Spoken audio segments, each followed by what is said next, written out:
You're listening to Soap Dirt, the latest in television entertainment news. Hey there, GH fans. It's Belinda from Soap Dirt, and I want to talk about Lois Cerullo and what is next for her. Initially, Rena Sofer came back at showrunner Frank Valentini's invitation for a short run, but things have changed, and it seems she is sticking around. Let's dig into what that means and whether a hot new romance is headed Lois's way on the ABC soap. Please subscribe, and now let's talk about it.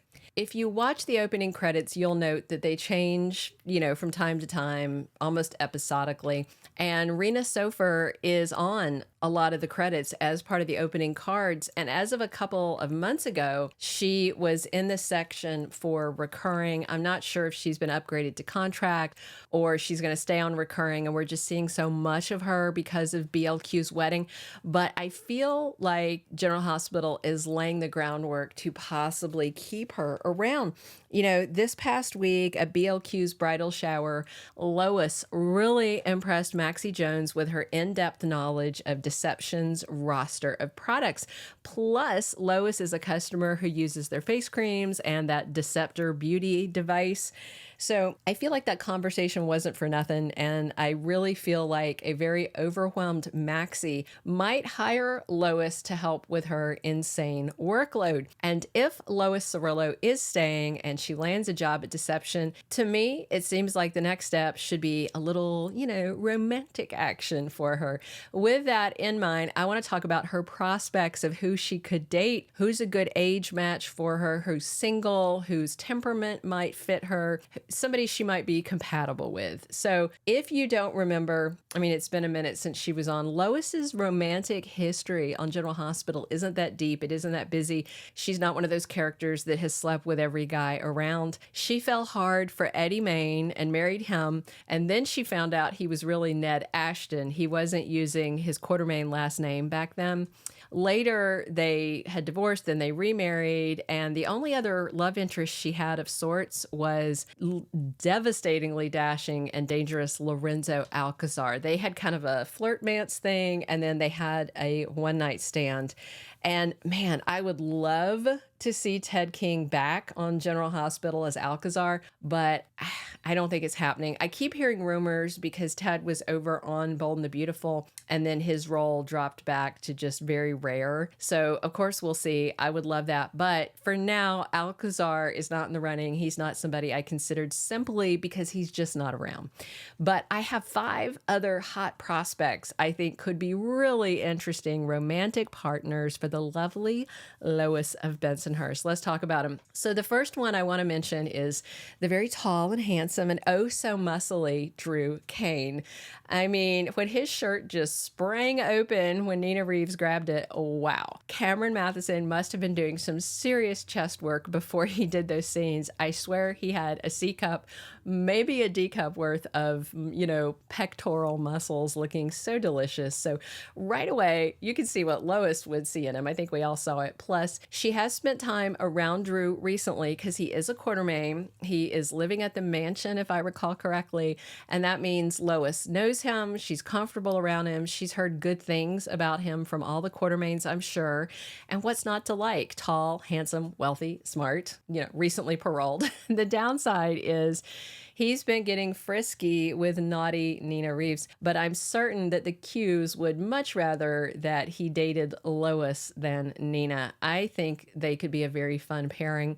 They're both pretty high energy, fun-loving people. I think it'd be cute. So the next person I have to mention, of course, is Drew's troublesome twin, Jason Morgan. He's also single, and both Steve Burton and Laura Wright said they don't expect GH to pair them romantically. Instead, they seem to be tipping Carly toward Jagger. As for Jason, there's been no romantic spark with anyone that I've noticed since his return almost 2 months ago.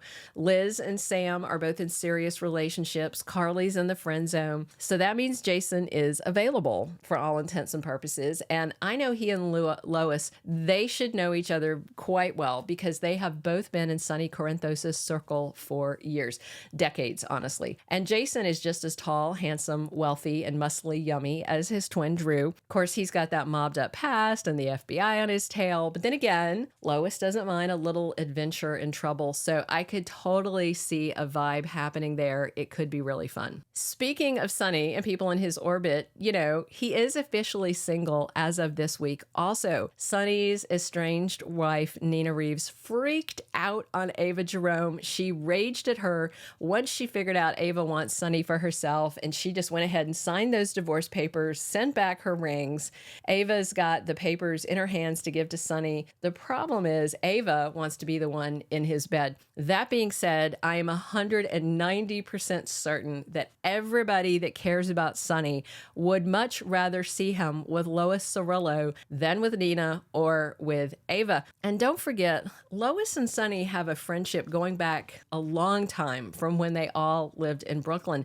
So they know each other very well since their teens or earlier.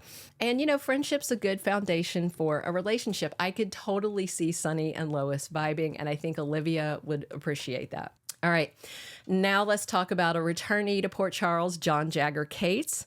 I racked my brain because I wasn't remembering an overlap, and I even went back to look at their IMDb pages to confirm.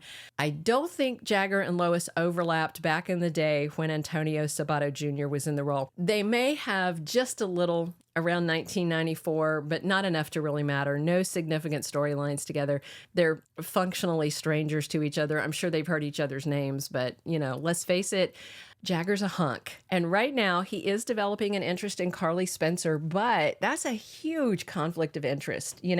He's blackmailing Jason to make him work undercover by threatening to prosecute Carly under RICO statutes. So the whole thing is sketchy, but he and Lois could have a good time without any conflicts of interest. And it could be a case of like mother, like daughter.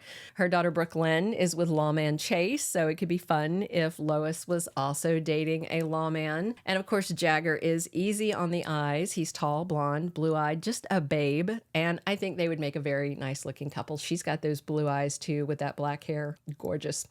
All right, I saved the best for last. The last guy I want to talk about is handsome, age-appropriate, single, and also just enough trouble to be terribly enticing for someone like Lois. And don't forget, Lois is all about music and musicians. She fell for Ned when he was Eddie Main because of his stage presence. This man that I'm talking about is also very musically inclined. And if you haven't guessed it yet, I'm talking about Valentin Cassadine. We all watched his swoon-worthy performances at the Nurses' Ball. That man is magic behind a microphone. He can play piano, he can sing, he's devilish, he's handsome, he's wealthy. And how could you not fall under his spell? And with him running Pikeman, I doubt he and Anna are going to be rekindling their romance anytime soon. And Nina is getting closer to Drew while she's still pining after Sonny. So I don't see her and Valentin getting back together. Not yet. I think Valentin could use someone fun like Lois in his life because he's always busy doing spy things and doing life or death drama. She might be just a breath of Brooklyn fresh air that he needs. Let me know what you think. Would you like to see Lois paired with Drew, Jason, Sonny, Jagger, Valentin, or someone else entirely? I don't have Ned down as an option because he's married to her bestie and they are very happy. So just by the way. All right, drop your comments. Please subscribe if you haven't, and definitely come back soon. We're here talking General Hospital 7 days a week. And as always, this is Belinda from Soap Dirt. Thank you for being a loyal listener. Follow us wherever you get your podcast, because you don't want to miss the next episode. Soap Dirt is on all the major podcast platforms, including Apple Podcast, Spotify, iHeartRadio, and more.